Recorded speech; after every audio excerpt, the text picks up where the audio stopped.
3, 2, 1. Oh my goodness. Good morning, good afternoon. Whatever it is for you, I hope you're having a fantastic day. My name is Zach Schaumler. This is Strong Opinion Sports, episode 365. There are 365 days in a year. This is episode 365. We certainly do not do an episode every single day. I don't know what you want to do with that information, but hey, I have done as many episodes as there are days in a year. We're going to talk about some NBA today. We're going to do some Formula One. But I do want to start today in the NFL. I'm really excited. I don't know if you guys can tell. I miss football like so much. I'm sure that's relatable. I so badly want to I miss the storylines. I miss getting something to watch every Sunday. Formula One's great and basketball's great, and I even watch baseball on 4th of July. But I just want football to happen. I not only financially would I really like football to happen, I miss football. I'm bored. I just want it so badly. I really, really am excited for football season. It's going to be an amazing year. And so I guess let's jump into the list. There are 8 NFL teams that have really, really interesting storylines that I'm excited to track this NFL season. I want to see how things develop. I do want to say first that I only have 8 teams here. And so feel free to write in, send me a message, leave a comment on YouTube. Let me know which storyline or multiple storylines I leave out. That you're like, hey, these are things that you missed that I think are important to talk about and track. Let me know what storylines you think I'll leave out in this video. But number one, I want to start. It's very glaring and obvious. It's probably the biggest storyline in the NFL right now. I went to go get my haircut the other day. What was I doing?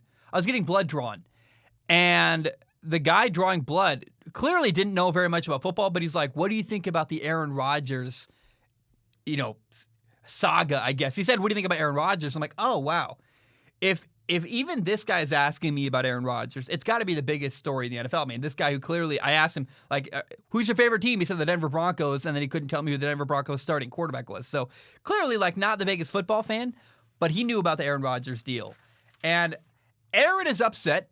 Aaron Rodgers doesn't want to play in Green Bay anymore. He even skipped mandatory minicamp. And this situation has led to there being 2 sides. You're either, are you team Aaron Rodgers, or do you side with the Packers? And no matter what side you're on, it's really interesting to see what is going to happen. I don't know. He's been the starting quarterback in Green Bay for 13 years. He won them a Super Bowl. He's been the NFL MVP 3 times. In fact, he literally won the NFL MVP just last year. So what's going to happen? Are they going to trade him? Is he going to hold out? Maybe he won't play at all next year. Maybe he comes back mid-season. I don't think the Packers are going to trade Aaron Rodgers, because to trade him right now, all it does is cost Green Bay a ton of money. They're like, it makes way more sense for them to do it next year. Maybe they trade him next offseason. That's really when it would financially make sense for Green Bay. And then what if former first-round pick quarterback Jordan Love starts week 1 for Green Bay? And then what if Jordan Love plays really well? And what if Aaron comes back week 8 or 9?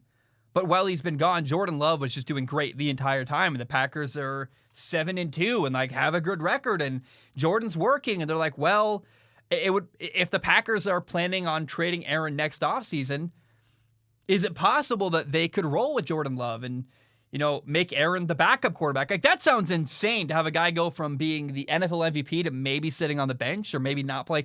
It's crazy. And there are so many potential things that could happen here.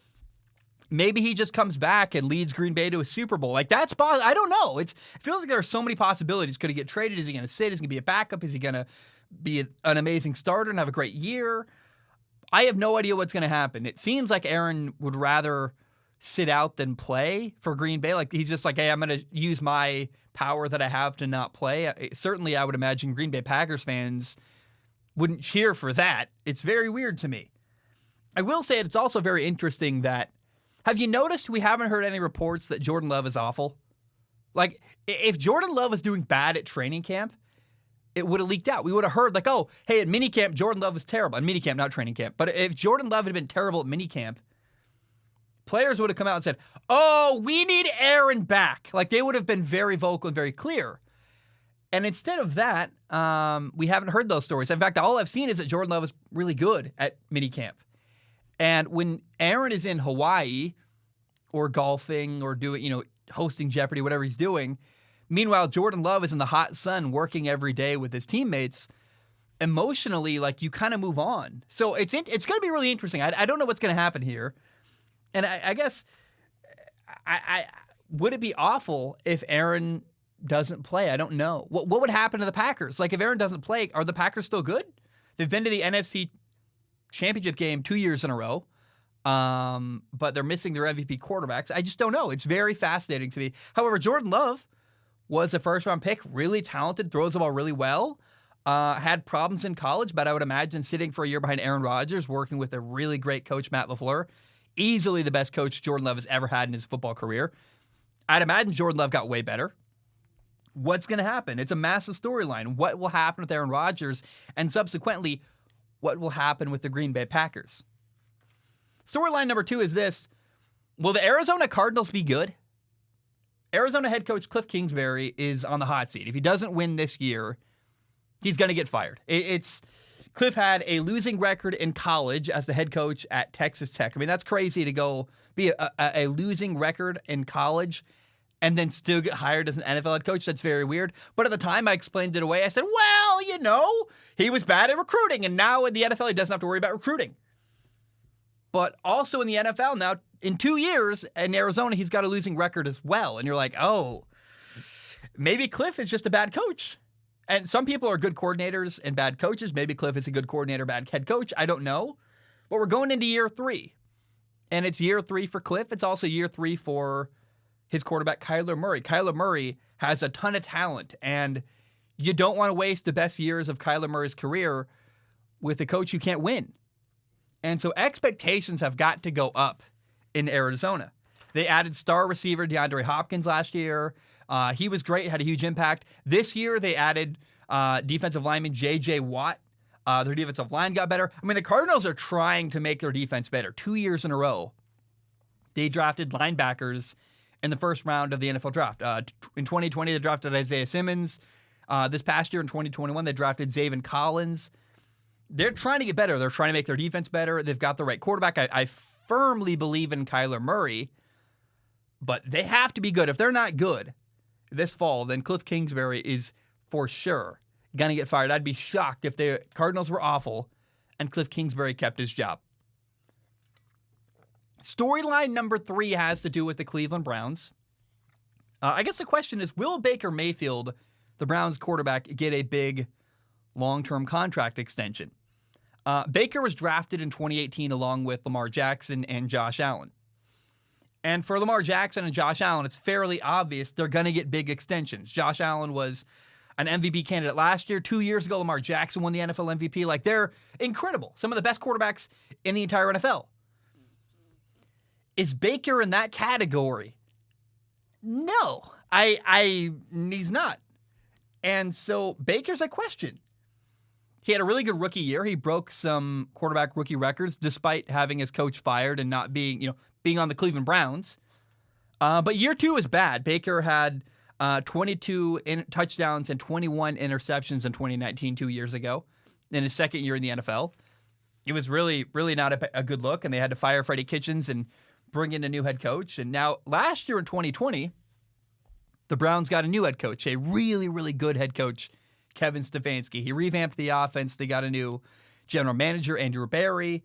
And the Browns won their first playoff game in forever, which is like, oh, it's so cool. It's been years and years and years. And to some people, that should be enough. They're like, some people say, well, they argue, well, Baker brought the Browns back to the playoffs for the first time in forever. Maybe that's enough. And certainly Baker is already, if not the best quarterback they've had in years, since like Bernie Kosar, he's definitely the most stable quarterback they've had in a long time. Like, how many times did they have a new quarterback every year, even sometimes every other game? Baker's been their guy now for a while. So he's been stable. He won them a playoff game. He's been very good. But will Baker get a new big contract? I mean, if I'm the Browns coaching staff, I'm like, we worked with this guy for 1 year. he was solid and did some good stuff, but let's see how he does this year. If I were the Browns, I'd want to see more progress before I gave Baker a massive contract. I'd want to wait and see how this fall goes, and then based on how the fall goes this year, we'll give Baker a new contract or not. But that's a storyline to follow. I mean, what if the Browns gave Baker a big contract and he became a Joe Flacco type where he had a good year and then fell off a cliff after that? I don't think that's who Baker is. I think Baker is a guy who has been an underdog his whole life, who has always overachieved. He walked on and won the Heisman Trophy. He became the number 1 overall pick. He got the Cleveland Browns, won a playoff game with the Cleveland Browns. Like, did you think that was going to happen last year? That's crazy. That's very cool. And so I have faith in Baker Mayfield, but even me, I still would want to see more. I'd be like, let's see how the year goes and then talk about giving Baker a new contract extension. We know Lamar is going to get one. We know Josh Allen's going to get one. What will happen with the Browns quarterback, Baker Mayfield? Storyline number 4 is the New England Patriots. Last year, the Patriots lost their legendary quarterback, Tom Brady. And the Patriots had a down year. They went 7-9. They missed the playoffs. They haven't missed the playoffs in over a decade. The last time the Patriots missed the playoffs was 2008 when Tom Brady tore his ACL in Game 1 against Kansas City. So last year was not a typical year for Bill Belichick and the Patriots. Now, this offseason, the Patriots have reloaded. They added a bunch of players. They signed people. They made moves. They drafted a young quarterback, Mac Jones, from Alabama. Remember, Bill Belichick and Nick Saban, the coach at Alabama, head coach in New England, head coach in Alabama. They're good friends. I have no doubt they talked a lot about, hey, should we draft Mac Jones? We get the chance. Clearly, Nick Saban was like, yeah, pull the trigger on that guy if you can. And the Patriots signed a bunch of free agents, including 2 new tight ends, Jonnu Smith and Hunter Henry. Like, the Patriots, I would imagine, are going to be a much better team this year than they were last year. Now, one question is how soon will it be before Mac Jones plays in New England? He's a rookie quarterback. Cam Newton is a quarterback for now, but Cam Newton was very, very unconvincing last year. He had more interceptions than passing touchdowns, and he ran for more touchdowns than he threw. That's just a weird, it's not a good year. It's not a sign of excitement. You have N'Keal Harry coming into his 3rd year in the NFL, who has been really, really disappointing to this point. He hasn't developed. He hasn't gotten better.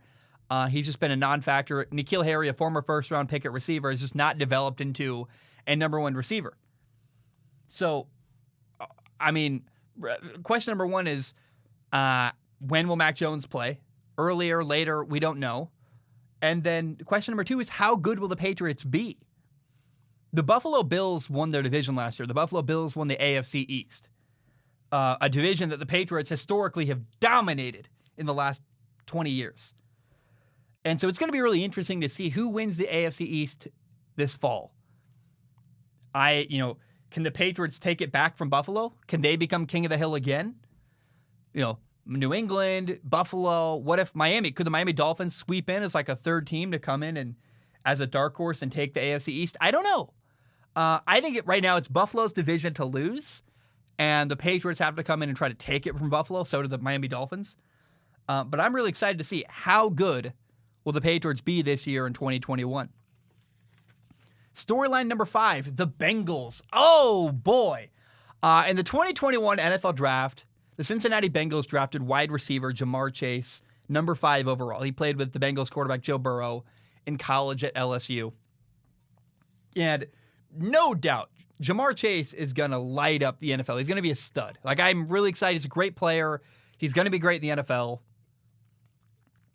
But I do have to ask the question, will Jamar Chase help Cincinnati win more games this fall? Did the Bengals actually get better, I guess is the question? Because, first of all, I think Jamar Chase is going to make the Bengals more exciting to watch. He's going to score a bunch of touchdowns. They're going to be fun, back shoulder fades and great throws, and Joe Burrow, T. Higgins, Jamar Chase. I cannot wait to watch it. And Bengals fans swear their offensive line got better this offseason and through the draft. And I'm kind of we'll wait and see. But remember, Joe Burrow got hit a ton last year, had a season-ending injury. Now, some people would argue that part of why he got hit so much is because he had to hold on to the ball because nothing was open downfield, and adding a receiver is going to make a big impact on the Bengals offense and help Joe Burrow get hit less. It's possible. But my question is, Are the Bengals going to be more exciting to watch, like score a lot of points and be fun? Or will they actually be a better team and win more games? Because I think the Bengals are fun. They're exciting. I want to watch them a lot. I'm not convinced yet they're a better team that's going to win more games. And that's what I want to see from Cincinnati this year. How is that Ja'Marr Chase pick going to pan out? And does it make them a team that can win more games? Because remember, DeAndre Hopkins got traded from Houston to Arizona last year.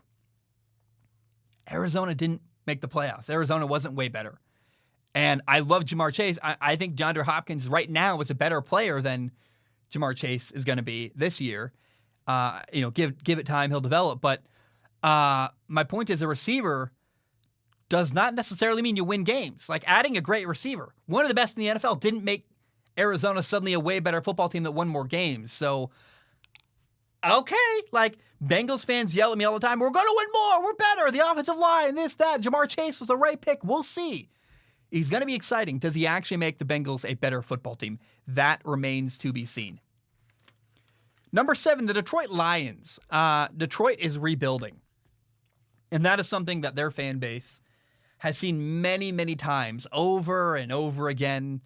I would argue this might be the best, if not one of the best opportunities for the Bengals. The Bengals were last team. This might be one of the best opportunities for the Detroit Lions to win and build a good team they've had in a long, long time. I thought they had an opportunity in the Jim Caldwell era.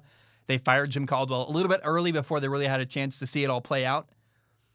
But right now, I feel surprisingly optimistic about the Detroit Lions. First of all, they hired a new head coach, Dan Campbell. Remember, he made headlines with a weird quote in his opening press conference. He said, they're going to bite a kneecap off.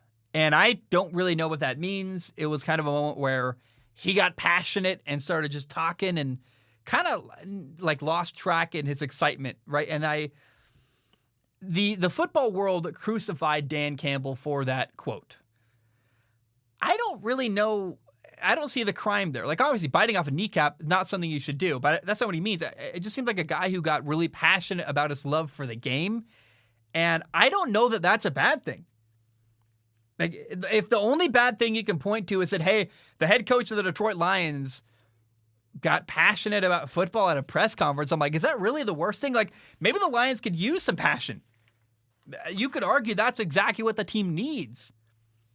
And he also did a decent job, Dan Campbell did, as the Dolphins interim head coach, and back in 2015 when Joe Philbin got fired. So, I don't know. Dan Campbell might not be the worst thing. And then Anthony Lynn is the offensive coordinator in Detroit. He struggled a lot as the LA Chargers head coach. He could not win close games in the last couple of years.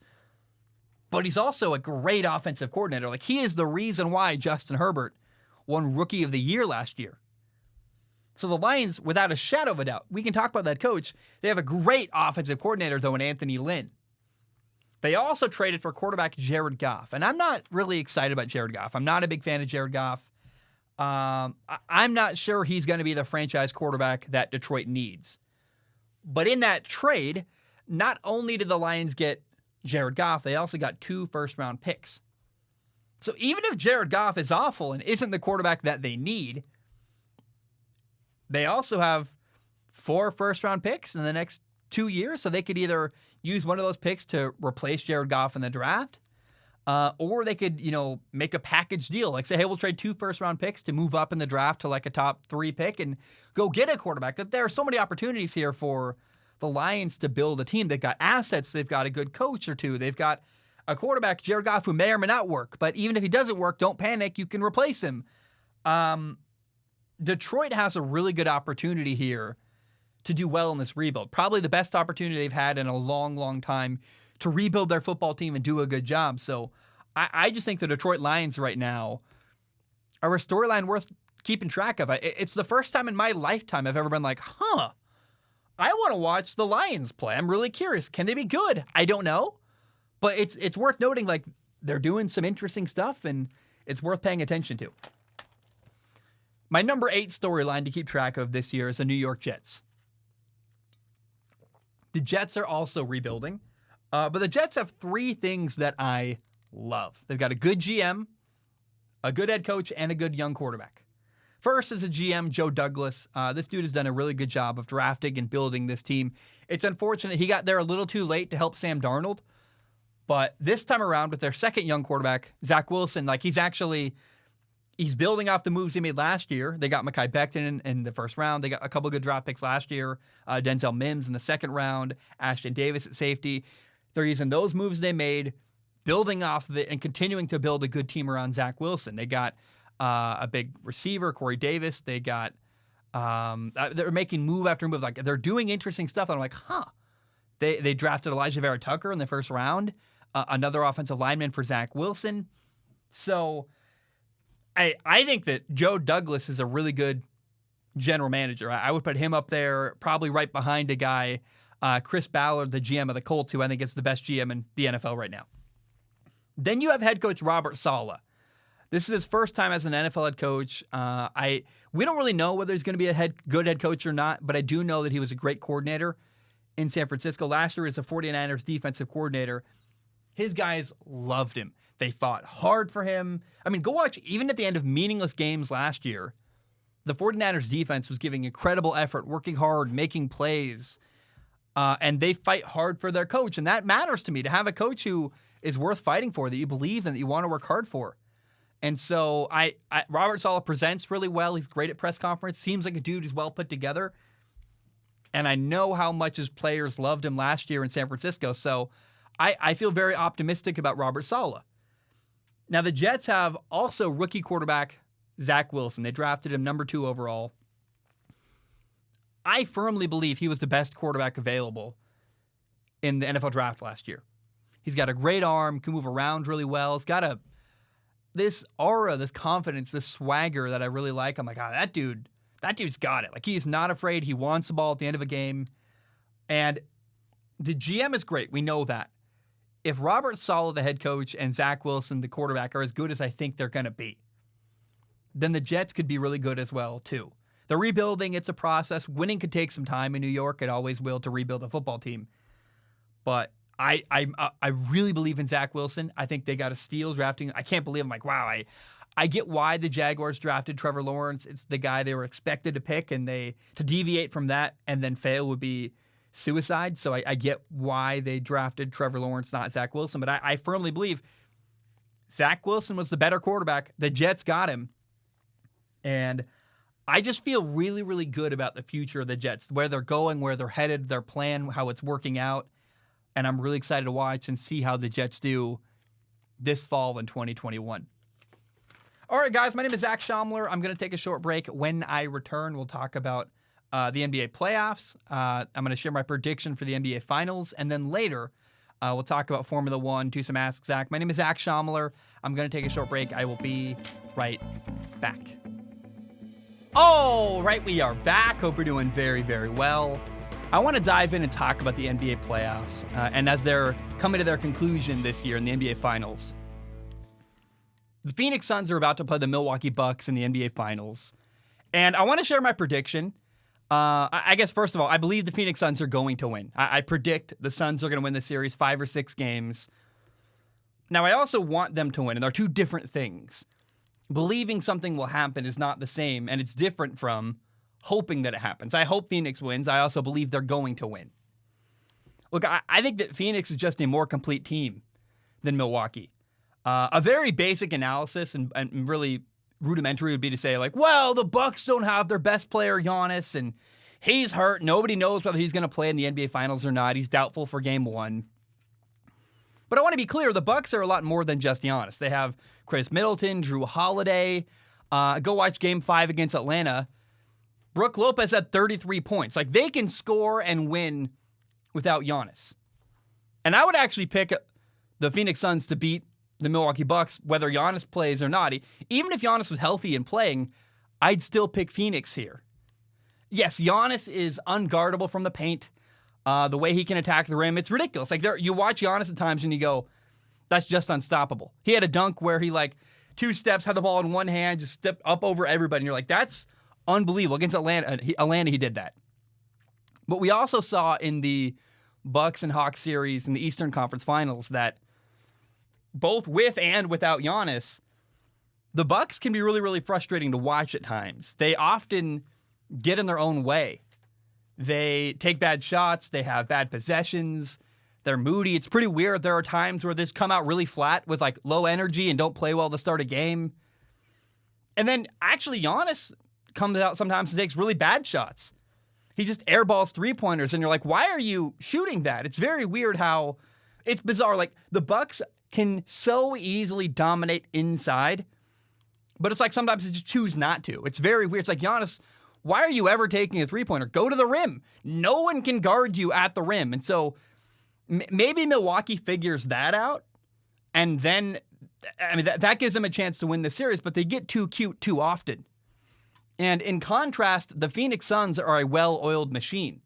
They play really well together. They play great team defense. They help. They communicate. The Suns' top scorer, Devin Booker, is for lack of a better term, he's a cold killer. It's pretty fun to watch a guy who can put his foot down and end a game whenever he wants to. He can get any shot he wants to. And so, Phoenix has two things that Milwaukee just doesn't have. Number one, they have Devin Booker, a guy who can finish a game, can create any shot, a guy in a clutch situation with the final shot. Giannis is interesting, but Giannis is hurt. Devin Booker can make that shot, will take that shot, and has got no problem doing that. He's got the it factor it requires to finish a game. Chris Middleton, the Bucks, top scorer with Giannis out, is streaky and weird, and he has whole games where he'll be awful. And then he also has moments in the third quarter, game 5 or 6 against Atlanta, he had like a 16-0 run to start the third quarter. And like, okay, so Chris Middleton is streaky and really good, but I trust Devin Booker more when it matters most. The second thing Phoenix has that Milwaukee doesn't have is that the Suns are a smarter basketball team. They don't get in their own way. Chris Paul is a great leader. He sets the tone. They've got two guys who can handle the ball late in the game, Chris Paul and Devin Booker. DeAndre Ayton is a force inside. So I believe the Phoenix Suns are going to win in 5 or 6 games. I don't think they sweep Milwaukee. But whether Giannis plays or not, I'm picking Phoenix to win this series. Now, I also want to be clear, I believe Phoenix is going to win. I'm also rooting for Phoenix. I want them to win an NBA title. It's a really cool story. This is a franchise that has never won an NBA title. It's like, it's so cool. No LeBron, no Steph Curry, no big three. Actually, I got to be honest, I would prefer to see the Phoenix Suns win this series, but I'm pretty open. If Milwaukee wins, I'm still happy. It's been years and years and years since they won a title. Either storyline here is a good story. Either team is awesome. And while I love Devin Booker, he's a great player. The reason I'm rooting for Phoenix, the reason I want to see Phoenix win an NBA title is because I want to see Chris Paul get a ring. I want to see Chris Paul become an NBA champion. The dude is in year 16. It's been a long journey for him. I think in Houston, he had a good opportunity where he thought he was going to have a chance to win a title. It never came to fruition there. And it's crazy. Go look back at videos throughout Chris Paul's career. He's been talking about winning an NBA title since the beginning. Every year, he's like, this is my goal. I want to win an NBA title. He's been on 5 different teams. He's had 7 different coaches, including Monty Williams, who's the current Phoenix Suns head coach. They worked together before, and they didn't work as well together. Monty Williams grew up and learned and said, hey, I got to let Chris Paul be Chris Paul and trust him. He's a great leader. I got to get out of the way and let the guy lead and be the dominating force on our basketball team. And so finally in year 16 for Chris Paul, it's all coming together. And I'm like, oh, yes, yes, yes. I so badly want to see Chris Paul win. And I don't think the value Chris Paul has brought to the Phoenix Suns can even be properly measured. For years, I've always believed Chris Paul is massively undervalued. But I see so many parallels between Chris Paul going to Phoenix and Tom Brady going to the Tampa Bay Buccaneers last year. Tom Brady went to the Buccaneers, a young team, really talented. They weren't a playoff team the year before, and they became a Super Bowl team that won the whole thing the next year. And this veteran player came in, was a great leader, this force that brought the team together, contributed meaningful play when they needed, and helped them get over the top and win a title. That is Chris Paul to a T. The parallel between Chris Paul and Tom Brady right now is unbelievable. And it's a cool story. I really think that what's happening with Chris Paul, the impact he's had, the way he's brought this team together. I love it. It makes me really excited. Phoenix did. This whole story does go back to the NBA bubble last year when the Phoenix Suns went 8-0. They got a rhythm. They're like, oh, hey, maybe we can do this. And then they add Chris Paul. That puts them over the top. It's really cool to see. And I so badly want to see Chris Paul win an NBA title. Now, again, I also got to say, it's really nice to have an NBA Finals with no LeBron, no Warriors, no Steph Curry. I mean, it's been years and years since at least one of those guys weren't involved in the NBA Finals. The Bucks Suns, it's the matchup I wanted. Like, it's exactly what I said a couple weeks ago. I'm like, I really want Bucks and Suns in the NBA Finals. The problem is, I did want Giannis to be healthy, and I don't know. It's disappointing. I fear the series could fall a bit flat if Giannis' injury has a really big impact on the series and removes Milwaukee from being as competitive as they could be. Like, I was frustrated watching the Clippers Sun series. I'm like, I want Kawhi to play. I want the series went to 6 games. It probably goes to 7 games with Kawhi Leonard playing. So I'm rooting for the Suns. I also think they're going to win. But again, if the Bucks win, I'm not crestfallen. I'm not disappointed. The Milwaukee Bucks are a good story too. But I really want to see Chris Paul get a ring and win an NBA title. That would be, that'd be so, so cool. Okay, I want to take a step backward, backtrack a little bit. I want to talk about the NBA Conference Finals real quick. So in the Western Conference Finals, the Phoenix Suns beat the LA Clippers in 6 games. And the big stain on this series was that the Clippers' best player, their most important player, Kawhi Leonard, didn't play the entire series with a knee injury. And honestly, I got to say, it was really impressive how well the Clippers competed despite not having Kawhi Leonard. You're not having your best player and still taking the series to 6 games. I really, it makes me wonder what could have been. What would have happened if the Clippers had been at full strength? Would they have been in the finals? Would it have gone to Game 7? Would it have been more competitive? I mean, even without Kawhi Leonard, it was a really fun competitive series. Go watch Game 4. Game 4, the Suns won 84-80, and the last 7-8 minutes were really intense and really close and hard fought. Good defense everywhere, and guys like Reggie Jackson stepped up, and Paul George stepped up. In Game 6, Paul George had 41 points in an elimination game to keep the series alive and keep it going. And so, I guess that's that was Game 5. Game 5, because the series went 6. So it's just crazy to me, man. It also featured Devin Booker wearing a mask. I want to talk about that. I mean, Devin Booker got hit in the face in Game 2 by Patrick Beverley. He puts on this clear mask over his face to protect his nose.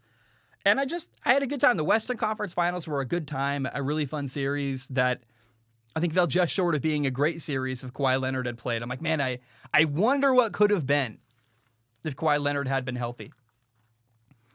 Now, I do want to take a moment. There have been a ton of injuries in the NBA Finals, or NBA playoffs, excuse me.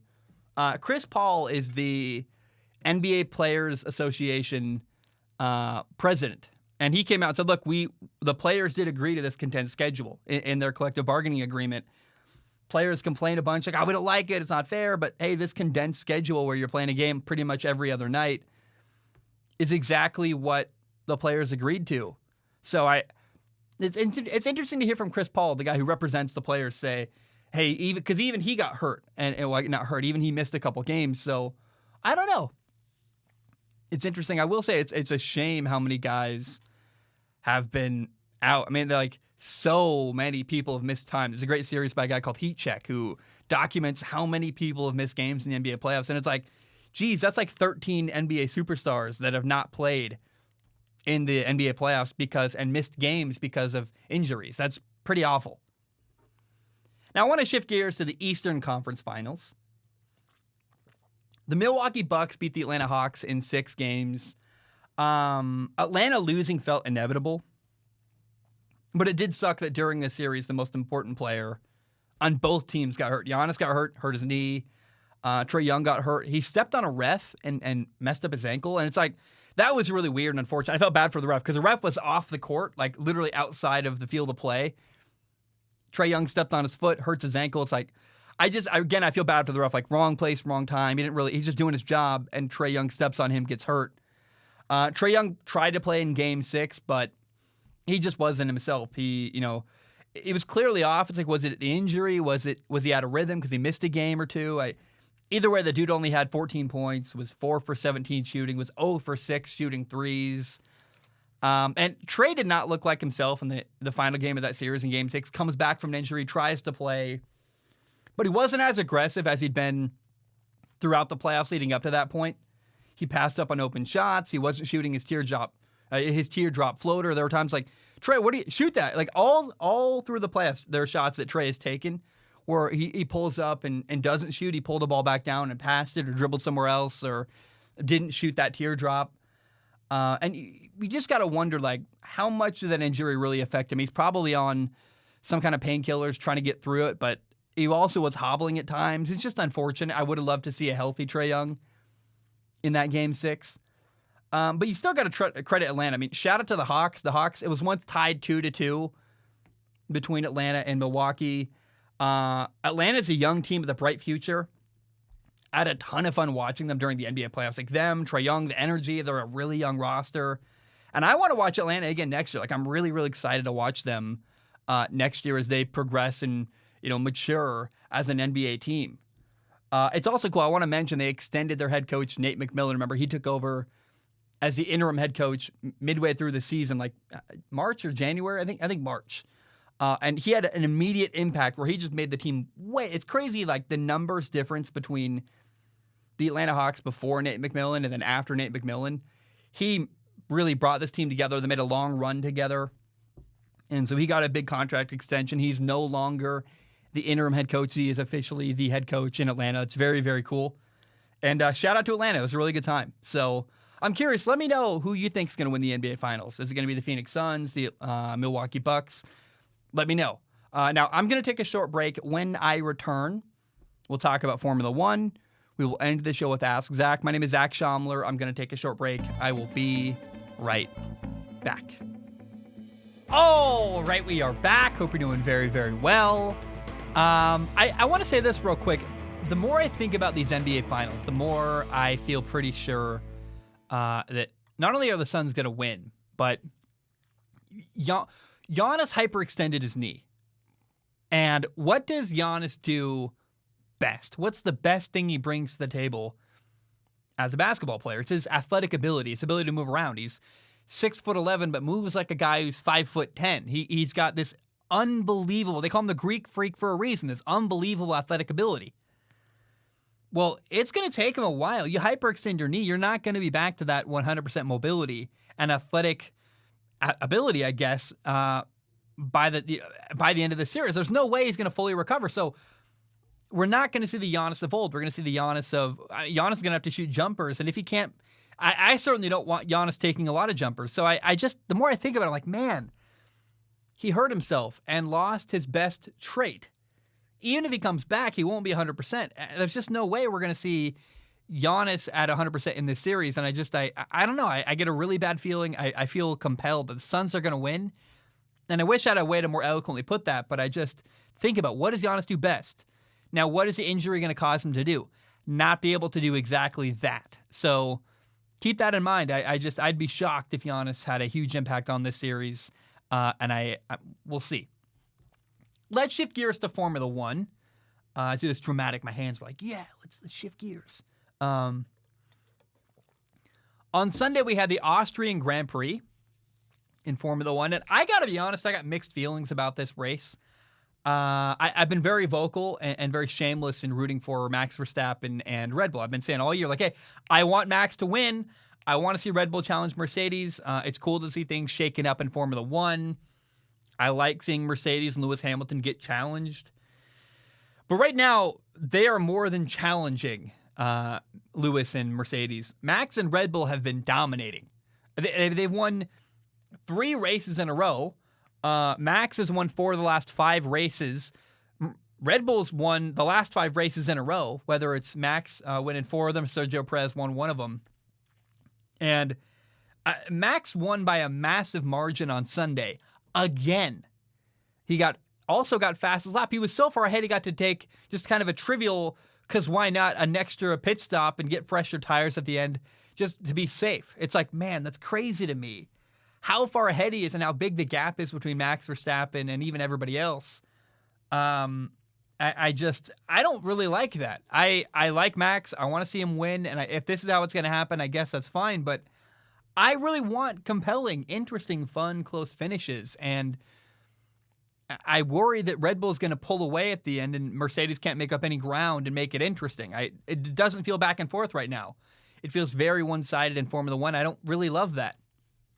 Now, here's the rest of the podium finish from Sunday. Obviously, Max took first, followed by Valtteri Bottas for Mercedes in second, Lando Norris for McLaren in third. Lewis Hamilton took fourth in his Mercedes. He had some minor damage slowing him down. They ended up letting Bottas and Lando through just to, he's got to finish the race and didn't want to hold up Valtteri. Sergio Perez was back in sixth for Red Bull. Remember, Sergio Perez ran wide into the gravel early on in the race trying to pass Lando Norris. I think it was lap 4 or 5 because there was that restart after the caution. And so later then, not only did Sergio Perez wipe out and have to kind of lose a lot of ground in the field, he also got 2 5-second penalties, so 10 seconds total of time penalties while defending against Charles Leclerc, also forcing Charles Leclerc off wide of the track. So Sergio Perez kind of recovered, made it to sixth. I think should have got fifth, but had two time penalties.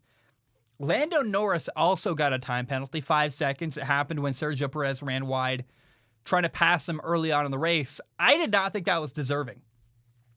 I did not believe Lando deserved a penalty there. I thought he should have been more patient. Sergio Perez. So I guess, let me say this. If anybody should have been at fault there, it was Sergio Perez, who I think made a dumb move, not being patient, trying to make a move too quickly, and, should have waited for a better opportunity to pass Lando. I'm like, early in the race, you're like, Sergio, why are you making this move right now? Are you trying to catch Max? Like, this is weird. And it felt like the wrong time for Sergio to make a move, try to go around the outside. He ran wide into the gravel.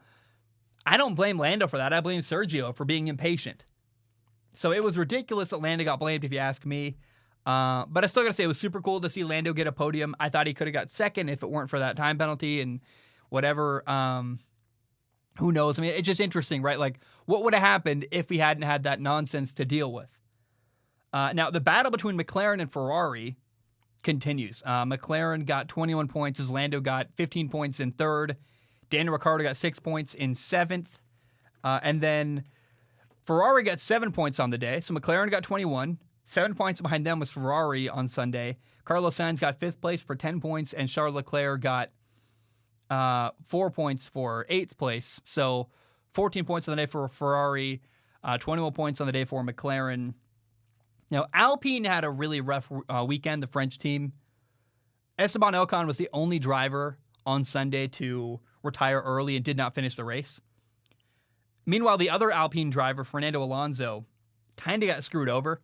In Q2 of qualifying, he was almost qualified into the top 10, was going to go to Q3, and then at the end of his lap, he ran into a bunch of traffic, and Sebastian Vettel in particular got in his way. So Sebastian Vettel got a 3-place grid penalty, but it really, and I don't know that it was entirely Sebastian Vettel's fault. Even Fernando Alonso said that's not really on Sebastian Vettel, that's on his engineer. There's not a lot of visibility behind him.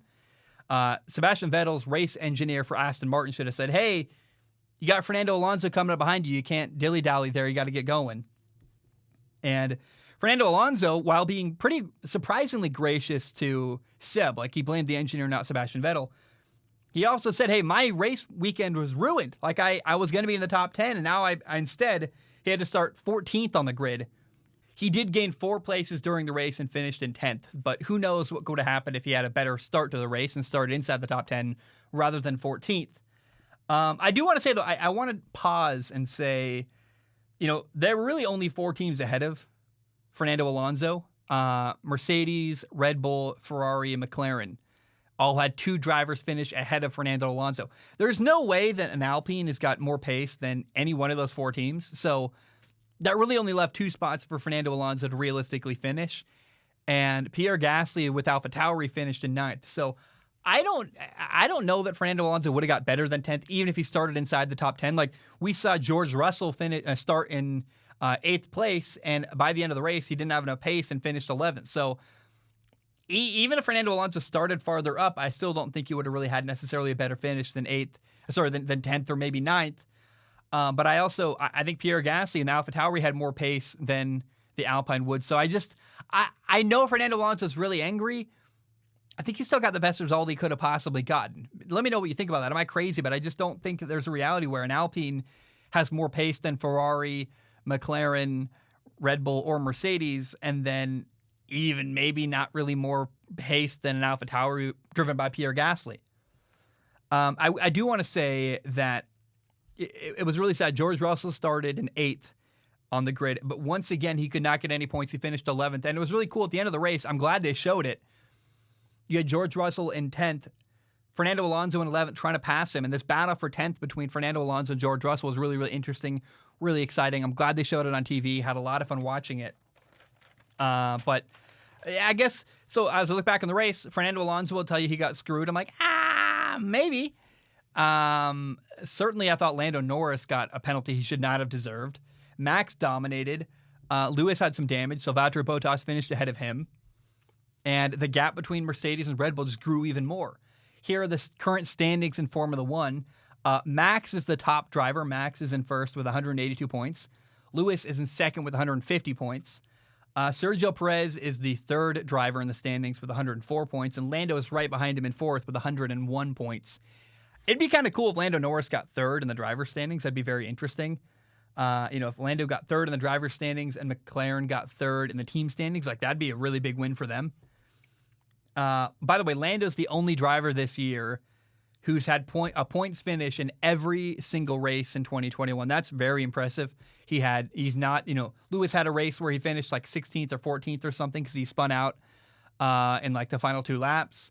You had Max has spun out and did not finish in a race before. Lando is the only driver who's had a points finish in every single race. That's really impressive. It shows to his stability and to his every week just showing up, bringing his best. It's really impressive to me. Now, in the team standings, Red Bull's in first with 286 points, 286 for Red Bull. Mercedes is in second with 242 points. And then way behind McLaren, the battle for third, McLaren has 141 points. 141 points. They're currently in third. And then Ferrari has 122 points in fourth. That's the battle for third right now. And I guess it's just not my favorite race. I don't really like when the winner dominates. It happens a lot in Formula One, but it makes it a race that I don't love that much. There were some interesting battles throughout the race, but the thing that kind of will always stick to me is, hey, Max Verstappen dominated, and I don't love that. The next race is on Sunday, July 18th at Silverstone in Great Britain. Should be fun. And until then, by the way, another news, the Australian Grand Prix got canceled again because Australia's been so strict and tight with their COVID rules. And Lewis Hamilton did sign a 2-year contract extension with Mercedes. So if anybody gets another seat with Mercedes, it could be maybe George Russell. But it seems like Valtteri Bottas is doing solid right now. I just keep your eye on that. Lewis is the guy for the next couple of years. Will Mercedes retain Valtteri Bottas, or will they make a shift to George Russell for next year? Keep your eye on that. The next race, Silverstone, should be fun. And I just had a really good time. I love Formula One. I love covering it. And I'm excited for the next race. Okay. Now let's answer some questions from the audience. It's time for Ask Zach, my favorite part of the show. It's where, in case you don't know how it works, go to patreon.com/Zach Schaumler. You give $1 a month. You can give more if you want to. Please do. It literally helps pay my rent. But $1 a month gives you access to submit questions on Patreon. Now, if you submit a question, I do not guarantee to read your question on the show. My only guarantee is to look at every single question with my eyeballs, and I pick the top couple to read at the end of every show.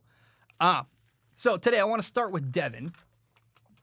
Devin writes in. Let me pull it up. Devin says, what would Zach Schaumler do in Jordan Love's shoes? Remember, Jordan Love was a first-round pick drafted behind Aaron Rodgers last year.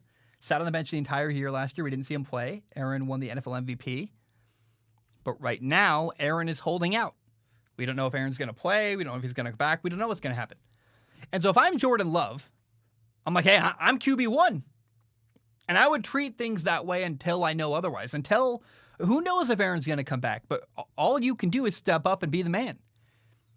And if he comes back, we have that debate later. But if Aaron doesn't come back, you need to be ready now to take that job. And so I do the very best I could to take over and prepare to be QB number one. And that's my job until I'm told otherwise. And I would be encouraging. I'd be kind. I'd be helpful to my teammates. I'd work incredibly hard. I'd earn that respect through working hard. And I think Jordan Love's doing that. So all Jordan can do is the best he can do, and maybe learn some lessons from Aaron's leadership and do some different stuff to ingratiate himself a little more to his teammates would be kind of nice. But I think all Jordan Love can do is be the best Jordan Love he can be and prepare to be the quarterback, because we don't know if Aaron's coming back or not. Evan writes in, question number 2. He says, hey, Zach, I've seen a lot of conversation online lately about how awful the NBA media is for their negative attitude towards the remaining teams in the NBA playoffs. This has sparked debates on whether market size influences outcomes in the NBA. What is your opinion on market sizes and their influence on professional sports? I don't care about market size at all. Like, are you a good basketball team? That's all I care about. The Suns and the Milwaukee Bucks are from Phoenix and Milwaukee. Like, the small markets doing really well. Like, clearly you can win with a small market team. And that's literally all that matters to me. So are you a good team? I don't really care where you're from. TV networks care. I mean, there's a reason why the Dallas Cowboys got Hard Knocks on HBO, because they got a massive fan base and they're a big market and a lot of people care. And if you're ESPN or Fox Sports or CBS, you're worried about getting the maximum amount of views every time. So it's better for you when a big market team is in a championship, because more people are going to watch. Most people watch sports to watch their team. Fewer people watch because they just love competition and love good sports and want to watch a good game. I'm one of those people. I don't care who's playing. I want to watch a good game. But a lot of people will not watch because they're not a Suns fan or a Milwaukee Bucks fan, and therefore they don't care. That's sad. That's reality. But to me, I don't care who's playing. Are you good? Is it interesting? Are you compelling? That's really all I care about. So, I don't really care how big your market is in the NBA, in the NFL, in baseball, anywhere. Question number 3 today is from William. Last one of the day. He says, hey, Zach, the popular rumor is that George Russell will be replacing Valtteri Bottas in the Mercedes for next year. But do you think there's any chance Mercedes pulls a sneaky move on Red Bull and takes Pierre Gasly instead? Gasly's been phenomenal, consistent, and outperformed where the AlphaTauri should be. I think he has earned the better seat. Thanks. So I agree, first of all. Pierre Gasly has outperformed AlphaTauri, although so has George Russell outperformed the Williams he's driving.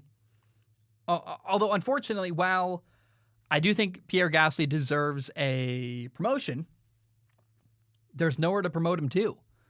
Lewis Hamilton just signed a 2-year contract extension.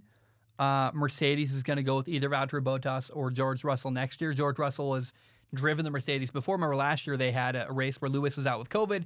They replaced him with George Russell. George Russell drives their Mercedes-powered car. Like, that's their guy. The Mercedes is grooming George Russell to be their next driver. So I don't see a reality where Pierre Gasly replaces Valtteri Bottas instead of George Russell, because they're preparing them to replace George Russell with Valtteri Bottas. They're grooming George Russell, not Pierre Gasly. And the top teams are full. They all are full and happy with their drivers. Red Bull, Mercedes, Ferrari, McLaren. Like, there isn't an opening. They love their drivers. They love their lineups. They're competitive. They're good. There's just so few premier seats in Formula One where I would agree with you. Pierre Gasly has outperformed the AlphaTauri and does deserve a promotion. Where are you going to put him? It kind of reminds me of when Daniel Ricciardo left Red Bull and went down to Renault. And you're like, why'd you do that? That's not a promotion. That's you downgraded because you were angry? That was just weird. And Pierre Gasly has nowhere to go but down right now in Formula One. So, great driver, but great drivers. I mean, Sebastian Vettel got pushed out of. I mean, you see great drivers all the time not get a spot to drive. Sebastian Vettel to go to Aston Martin. Sergio Perez almost was out of Formula One. Sergio Perez is the third-ranked driver in the driver standings right now in Formula One. He almost didn't have a drive. That's how competitive it is for a seat in Formula One right now. Pierre Gasly isn't going anywhere. He's going to stay at AlphaTauri until somewhere else opens up, somewhere better. And I don't see a world where Pierre Gasly leaves AlphaTauri at all. Why would he downgrade to what? Alfa Romeo? Is he going to go to Alpine? Like, none of these are better. So for now, Pierre Gasly is going to stay put until a better job opens up. And if I'm Red Bull, I'm not letting Pierre Gasly go. He's too good a driver to let leave my team. And I just keep getting him ready for whenever they got a spot open at the better team. And I will say, if I'm Red Bull, I'm very, very happy with Pierre Gasly. I wouldn't let him go. All right, guys, that's all I have. I love you. I appreciate you. Hope you have a great day. I will see you hopefully tomorrow. Watch NBA Finals Game 1 tonight. Got some football topics I'm working on. Working on a film analysis, going very slow. Give me time. Probably going to come out next Monday for the film analysis video. But until then, love you. I appreciate you. Have a great day. Ba-dum-bum, bam. We are done.